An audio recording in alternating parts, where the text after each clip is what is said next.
Welcome to the SDA Housing Podcast, brought to you by NDIS Property Australia.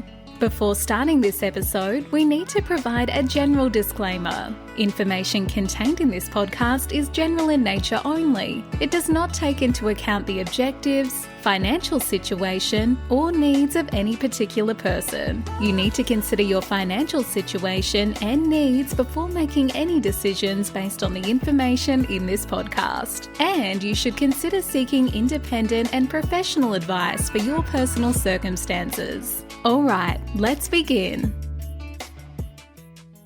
Hello everybody, my name is Debbie from NDIS Property Australia, and you're listening to the SDA Housing Podcast, a show that explains, highlights, guides and brings awareness about all things SDA in this ever-changing NDIS world.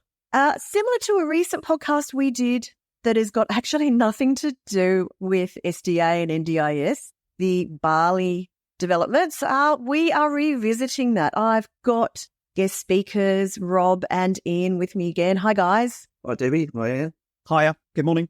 Hi. The reason we're doing another episode on Bali is because Rob, Ian and myself were actually over there last week to visit the guys from GNet. If you remember, Mark was actually on the podcast that we did a couple of months back, I think, wasn't it now? Yes, almost. 6 to 8 weeks, probably. Definitely more than 6 to 8. Yeah.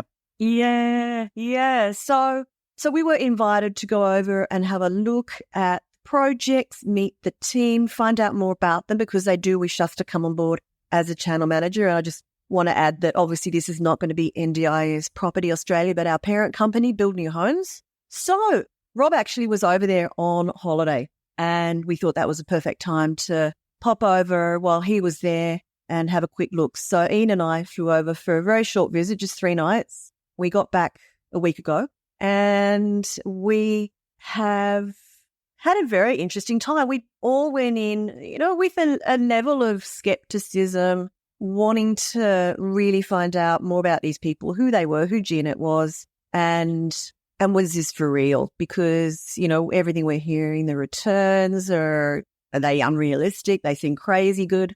So we just want to talk about what happened over there, what we learned, and give you our feedback from the ground. So I might hand it over to you, Ian, to, I guess, give us your first impressions.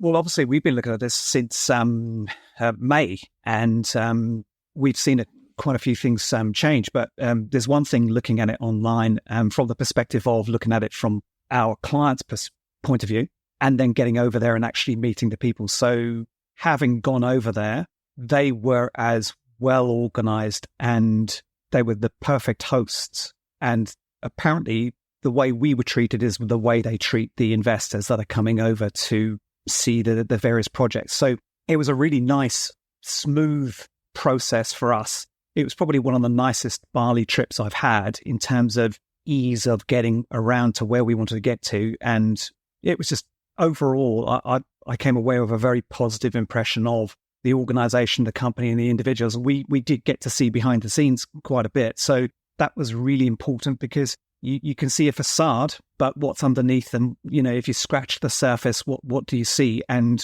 all we saw was just genuine people. And that was lovely to get that exposure. Rob, what about you? And I just want to mention here to everybody that Rob and Ian are both regular visitors to Bali. They've both been there on quite a number of occasions over many years. It was and I'm sorry to say this is in Australia, was my very, very first visit to Bali. So obviously the 3 of us went in with very different perspectives from a tourism point of view too, I guess. So Rob, if you want to, tell us your thoughts. Yeah, no, I have been going to Bali a long time, as per Ian, and I'm very bullish on Bali as a tourist destination for Australians, and I think the future is very bright in that regard. So that's why we were open to this investment to start with. As Ian mentioned, very impressed with the team, clearly growing, and the explanations that they gave us over the 3 days as to why they're doing this and how the developers work and how the whole projects are structured gave me a lot more confidence that this is a solid investment that is worth definitely pursuing for investors. So I came away far more confident of offering this to investors going forward than I was. which is obviously the intention of going there. So I'm very comfortable with it going forward. What was your impression, Debbie? Well, coming from a tourism background, but never having been to Bali, I definitely went in first and foremost knowing that the main reason they are doing these developments is, well, they're tourism developments. They're selling hotels and villas, hotel rooms. So I was very interested in where Bali's at in the tourism trade. I had the typical picture of Bali being a surfer's paradise, a backpacker place. And I thought, how on earth are they, got 5-star hotels that they're charging hundreds, if not thousands of dollars for a night? Well, that's not Bali. That's not the Bali I imagine. And it wasn't the Bali I imagined. It was very different. It was very sophisticated, very, very different to what I thought, and incredibly busy. Having said that, there were issues with I guess, that it was so busy. The infrastructure is not necessarily there yet that it needs to be to develop more tourism in the area. When I'm saying that, I mean the roads are crazy busy. I guess if anyone has been to Bali, they understand that. But there are things going in. There's is it a metro or a light rail? Yeah, it's good. It's good that you brought that up. Absolutely, it's good that you brought that up because there's a new toll road going in. There's the underground railway. There's the links from the airport to Seminyak and Kuta, and then they're proposing another stage up to Ubud. So there's a lot coming. It probably won't be ready in the next couple of years, But it's coming. but over the next 5 years, it's coming. Absolutely. And this really came back to the point that the Genet guys were making, is that the properties they're developing or that they're selling that are under development or going to development are in really prime locations where people don't need to even think about transport. They can get everything they want, do and see in walking distance of where they're staying. That was the key as well. You touched on a really good point there. They were saying that if you're trying to get around the island or get around those busy places, which you typically would do if you were staying in, the backpacker location and, you're having to go and find all these different places to go and eat or get facilities. If, on the other hand, you build something which is that 5-star location and everything is on site, from the luxury restaurant through to the best spas and bars and beach clubs, etc., you no longer are conscious of the traffic because it's irrelevant. It makes no difference to you. The only people that are traveling are locals and transportation like Grab or Gojek, because they're getting people's food from here, there, and everywhere. So you don't think about it after a while. I noticed because of the fact that we were in one location and everything was there, I wandered around thinking, why would I ever leave? And that is a different kind of concept for people that have visited Bali before. For sure. And that's probably the big difference between the hotel 5-star locations that they've got versus doing smaller investments, which are common in Bali, because those villas tend to be in more outlying areas that might only be 5-10 Ks from the beach, but could be an hour away in the traffic. Yeah, yeah, absolutely. 5-10 K, you don't. So you just don't want that as a holiday. It would drive you insane. Well, that's why they said that the Airbnb market and the occupation for the average villa in Bali was now on average about 47%, whereas they're saying that theirs are upwards from 80 to 95%. Because of that reason, and that they're not in prime locations. Anything outside of those prime locations is going to suffer right now. Even when they improve the transport, it's still not going to make them prime locations. Yes, for sure. So going back to the tourism aspect, I think that was something else that I really wasn't that aware of. Obviously, Australia is the number one international tourist traveller to Indonesia and to Bali. Growing numbers of Americans, Europeans, Indians. There's a vast middle-class India now that has a very high disposable income and they want to travel to wonderful exotic locations. The other thing that is probably something people don't really think about is the domestic tourism market in Indonesia. 270 million Indonesians, 8th largest economy in the world at this point. I believe it's going to be the 4th largest within 10 years. Again, a huge disposable income there for a lot of Indonesians, and a lot of them travel to Bali. So take away the international tourism trade, which is what happened in COVID. And they were still busy. They were still really busy there. Didn't they say that 60% of the tourism in Bali was internal? I believe something like that, yeah.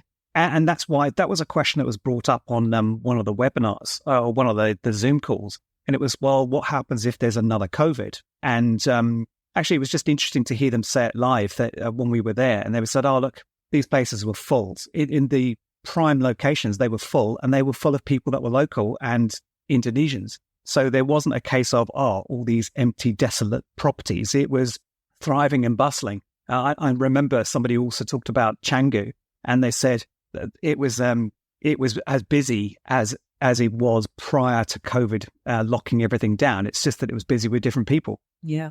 So, yeah, really, really interesting. And Bali was quite an eye-opener for me in that way, which I guess leads us into the actual development. So when we were there, we spent a day driving around and looking at the upcoming development sites that they've got, 3 in particular. One of them was actually where Ian and I were staying, where the GNet guys put us up. It's a villa resort, which is quite dated now, Ian, right in the heart of Seminyak.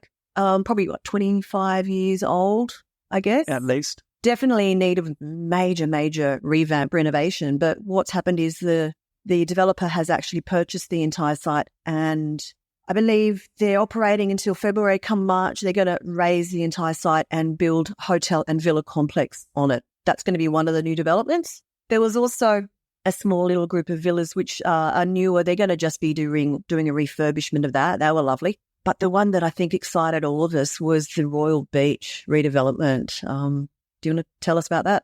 Just driving up to the entrance of that, we went, where are we? And then when we saw just the opening of that facade and all the kind of greenery and trees, and then you start to imagine what it's going to look like if it was refurbished and brought up to that, modern day standard. And you start to get a feeling of, well, this is the level of clientele they're going to start to attract. So it's a large 300-room hotel with a bunch of villas on a massive block of land right on the beach. Huge. So they're going to be just refurbishing, but like a major refurbishment. 18 months job. Yep, that's a big job. Yep. And building some new ones in some of the areas as well. I think they're going to relocate the pools and everything. But yeah, the impressive thing about that site was where it was. You could literally just stay there. You're right on the beach in the middle of Seminyak and then just walk everywhere. You don't need to worry about the traffic. Yeah, amazing. So we are very bullish on that in particular. Yeah, so that was really, really exciting to see that. The next day, the guys took us around to some of the finished or close to finished sites, or the ones that they've been actually selling. The Luke, which was absolutely beautiful, unfortunately has just been sold out. So we're not going to be able to sell any of those actually villas. They've said you've got a last dog's life. If you put an expression of interest in, if any of the ones that are currently under offer fall over, you might get a look in. And I would say if there's anybody that ends up having a look at this and speaks to us, we can at least get an expression of in. Get you on the wait list. Yeah, absolutely. Do that. Yeah. So I think that was a phenomenal project, which we can talk a little bit more about in a moment. But the other one was the Baraban Luxury Lofts, which has also been 80% sold. It has gone under construction. They're still levelling the site. They've had to dig down there doing an underground car park, but they are ready to actually start going up now. That will be another, I think, was that another 18 months away or 15 months from memory? Probably about that, maybe a bit less. Yeah. So... Yeah, I think it was 14 months. That's I remember them saying. Yeah. Yeah. The developments there, one of the big advantages of this as well in comparison to Australia, for instance, is that the developments seem to go far quicker. There's less red tape. And how many people did they say were on site? How many people did they say were on site at one time? Does anybody remember that number? No, but I do remember that they literally work around the clock. It was a lot. 140? 140 people on site at any one time. And we were all saying, yeah, but at night? And they say, no, they work through from up until 3 and then they start again at 7 or something. So, yeah, nearly around the clock. So, yeah, that's why they can put these up so fast. But, they're not doing cheap and nasty. They are doing quality. So when we went to the Loop, we were showing through their display apartment, and it was jaw-dropping. It was stunning, was it not? And Ian, can you tell us a little bit more about your story at the Loop? Yeah, look, obviously, having looked at the Loop online and seeing those villas, and then when I saw one of those videos where the couple had just purchased their fractional, their whole, I can't remember which one it was. Myself and my wife looked at that and went, "Oh, that one's the one to get if you're going to get one right now." And so then when we turned up there, and you start to see the colors, the position, the attention to detail, and then you go through that construction, you see how big the place is as well, but also what is adjoining it. That's when I started to get quite excited. And you have to hold yourself back because you want to look at it with some level of skepticism. But when we eventually got to the completed villa, which is a two-story property, just the finishings were just superb. It was better than any 5-star hotel room that you'd stay in, and everything was included. And just looking at the designs and then the aspect, you start to think you're selling a dream here. It's a dream holiday or a dream ownership. And I guess that was enough for me to say, I'd like a piece of this. So I was saying to Mark, "Oh, is there any left?" casually. And he was saying, "Well, yeah, there's a couple left." And he never pushed it. He never mentioned it again. And then later on, I said, "Look, I'd like one." And so we put the deposit down, and we've got a fraction of the Loop. I'm very happy about that. I just want to put into perspective the property itself. This was you bought, I think, a 2-bedroom, didn't you? A fraction of a 2-bedroom, but the one we looked at was a 3-bedroom. I believe the entire villa itself was 1.4 million. So the 10% fraction started at 140,000. Thereabouts, because it's done in US dollars, so it's kind of a conversion rate that varies on a daily basis. Yeah, okay. So of course, the Janet guys have all their marketing materials, and if you get this, you'll see that the estimated income they have based is very conservative. They've looked at a nightly rate of $1,500, which, yes, it seems a lot in Bali. But when they compare it to anything else that's out there similar in the market, they estimate it could go for $2,500 or upwards a night. And when you walk into this villa, you can see why it is worth that kind of money with the finishings, the layout, just what is provided on site. So we're talking really high end. We're talking really high incomes here. And I think that's what blew me away most about these. Do you remember that it's the TUI Blue Group that runs the... Absolutely. So the TUI Blue Group, the group manager or the regional manager was saying, "Look, you've underestimated because we've sold these rooms out a year in advance. And if we've sold them a year in advance, it means the room rate will go up."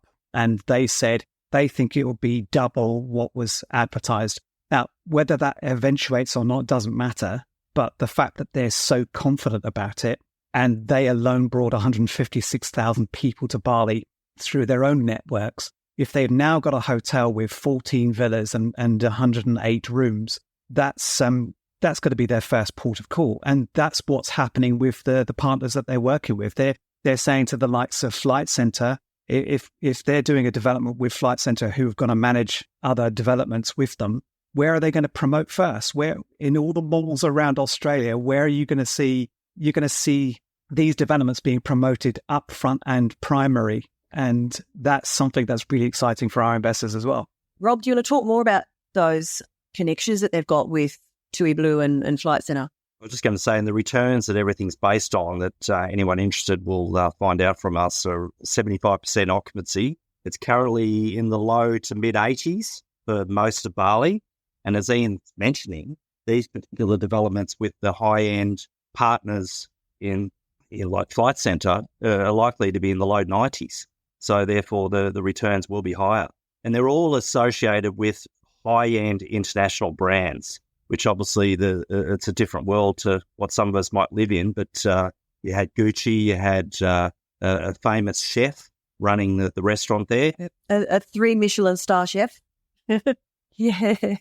Yeah, a famous chocolate company. Yeah, chef to Frank Sinatra and various other people. Yeah, which is why they charge these sort of returns, because the high-end market is far less sensitive to price than the average person. So that's the quality of stuff we're talking about here. Can we talk maybe a little bit about the developers who are doing this and the financial? Because obviously anyone who's looking at investing into this is going to be concerned with the security of what they're buying into. Is it going to go ahead? What are these developers? What kind of DD are GNet doing in terms of who they're partnering with?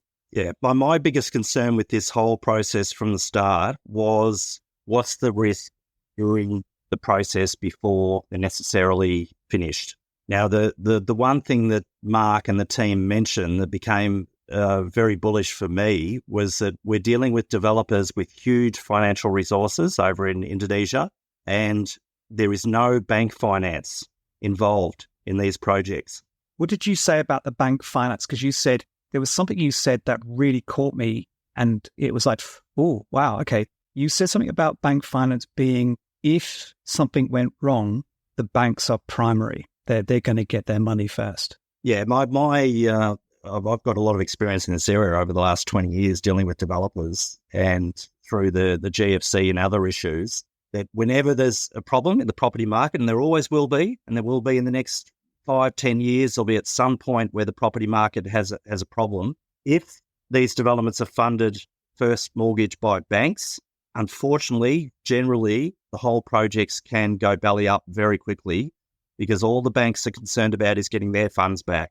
So any other investors coming in with their money after the banks are really on a hiding to nothing and could end up with nothing. Now, this isn't a risk with these projects, and that's why I'm now wildly bullish on it, and think that the risk factors are way lower than a lot of other similar developments in Australia, even, for instance. Why do you think it's not a risk, though? Like, let's get that point out, because that was something that really blew my mind. Why is it no longer a risk? Because they're not looking for that. Yeah, well, because there's no bank that can come in and call in the loan. So if we have a financial crisis like 2008 or like COVID in 2020, if you don't have a bank coming in to call in the loan, then you don't have a risk of the project collapsing. And if these developers are well funded, which Mark and the team mentioned they will be able to cushion any soft conditions for 6-12 months, because they're not under pressure from a financing point of view. And I think they're not looking for investment either. They can actually fund these themselves. They're not requiring pre-sales or anything like that. And they don't need us to put our money in to actually complete the project. They're not waiting for investors to pay a portion of it. They're doing this anyway. The developer of the Berabin Lofts is Pertama Property. From memory, they owned like another, was it 30 sites throughout Seminyak and Canggu? Yeah. They've been land banking, haven't they? They've got 300. Oh, God, what was it? What was the number? It might have been 300, not 30. It was crazy. There was a 300 in there. 300.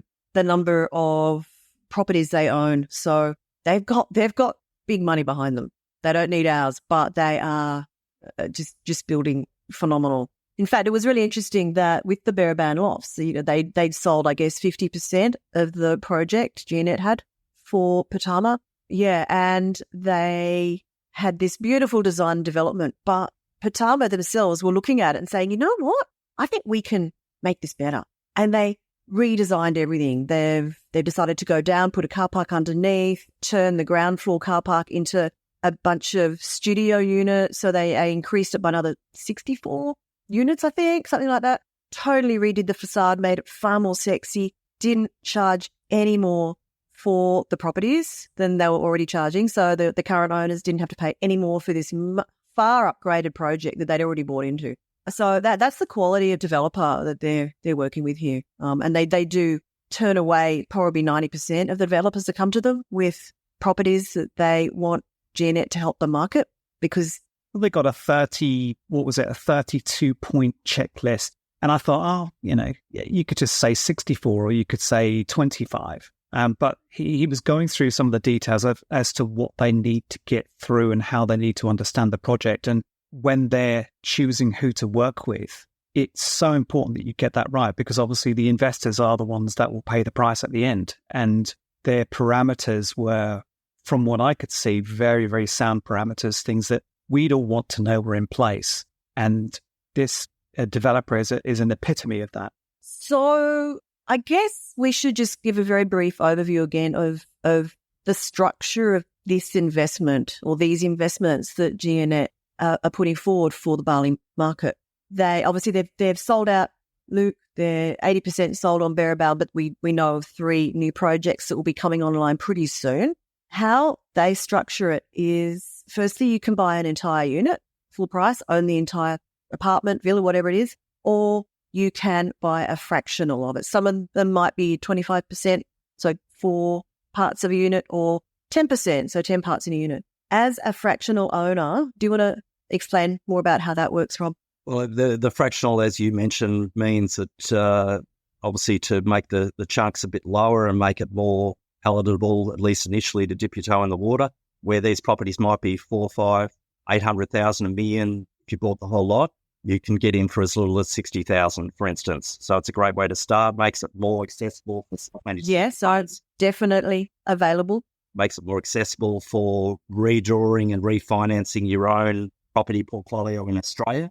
And we will, in a future upcoming webinar, talk about how, from a strategy point of view, these investments can help you reduce debt and increase your returns, which is part of it other than just the investment themselves. So it is exciting in that regard. And also the fact that if you're a fractional owner, you still have full ownership rights and the full, 10% or 25% of the income that the full owner would receive. Yeah, correct. And it's all pooled, so that's one less risk. You're not getting a share of just one particular unit. It's the whole complex. Yeah, the other thing I do want to mention as well, we touched on the bank financing. On the other side of the coin, just GeoNet itself, which is our conduit for Bali and the marketer of the projects, and obviously do all the background due diligence on the developers themselves. The other added comfort is that GeoNet are currently getting an Australian financial services license as a company. Yeah, FSL, yeah. Now, that's not specific to the property sale part, but it is specific to them as a company for the development side of the business that they're looking to raise funds for. But what it does give investors in the properties, it just gives them a little bit of comfort that GeoNet are coming under the purview and the guise of all the Australian regulators. So therefore, we'll have to do everything well and truly by the books and follow all the rules and regulations. So you're not dealing with a small fly-by-night developer that's going to take shortcuts. You're dealing with the equivalent of an Australian financial services company. Absolutely. So that really perked up my interest as well with my background. That gives an added layer of comfort for investors. Yeah. So I have been speaking to a few people over the last week about this. And, the first question is, are they an Australian company? Absolutely. And just meeting the guys. They're your typical Aussie. They're just like us. They're honest. They're transparent. They are very much in this to do right by their investors. That really came across to us very strongly. Just how they treat their staff as well. This is the thing. You can have your facade and you can have your sales veneer, but how you then work with your internal customers, i.e. your staff, that's going to give away your true character. And when we were talking to the people and we got the opportunity to speak to a few people that are not directly connected, but connected to the staff members after hours, we started to see how they really felt about GeoNet. And there's no way you can fake that. You would have to set something up to actually, that it wasn't happening. We got a very good insight as to what these people are like. And the way they talk about Chad and Mark, it's just that they're not even going out of their way to edify them. It's just naturally flowing in their conversation. The group is very cohesive and the people really get on well. And I think that was a good indicator of who we were dealing with as a company as well, because you can't hide that. And it's for us, for me in particular, they gave me a lot of comfort to understand what they really like. And they're very generous. And I think you can't be one thing in one area of your life and not in the other areas of your life. So the way they are behind the scenes is the way they are in front as well. So it's been very nice as an experience to go over there. And I really love the opportunity that we have had to be that filter for our investors and make sure that we're not putting our name to something. And Rob, I don't know about you, but I can't sell something unless I believe it, and I can't explain and approve of something unless I'm thoroughly on board myself. So it was a good exercise for me. What about you? Correct. I'm exactly the same. And I'm very transparent with people can read me very easily. If I don't believe in something, I won't be able to hide that. So to be enthusiastic, I have to actually believe it's a good investment.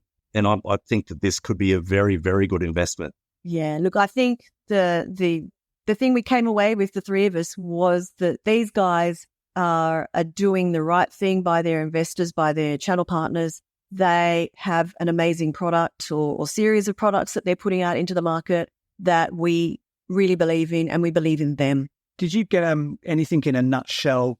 Obviously, we went over there and we absorbed a lot of information over 3 or 4 days, and we got a lot. We've got a lot of data to look at as well. Rob, you mentioned something about the different strategies, and I've had a few conversations with people since I've been back that are interested in investing. What are the 3 main vehicles for people to get investing in Bali that you understand at the moment? Okay, well, probably the number one that most people in Australia would immediately consider is being able to access equity in their existing property investments, whether it's their own home or an investment property, because as we know, you can't borrow money in Bali separately. So because the income can potentially be so high, 15 to 20%, and you're borrowing money at, let's say, 7%, you can use this strategy existing debt, which obviously can help reduce the risk and pay out the loan very quickly. Then the other big one going forward will be superannuation self-managed funds, particularly for the fractional, where you might have $500,000 to $1 million in your super fund and you're quite happy to put 50 to 100,000 to diversify into something like this.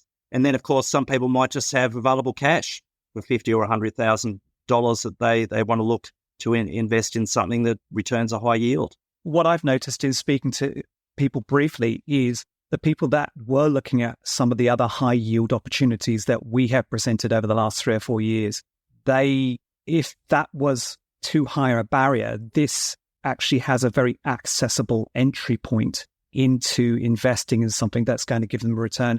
And the other cherry on the cake is the fact that rather than having that holding cost where you're paying out your money and you're waiting for the development to complete and you're paying your interest on your loan, but obviously if you're releasing equity or you've got an opportunity cost if you're using cash, in this instance, we're getting an 8% per year paid on the deposit or the fraction that we've paid. And that's coming back to us every quarter. So, And during construction. I mean, it blew me away. I was thinking, what? So they're paying us 8% for the money. And obviously that's a very cheap construction cost for them.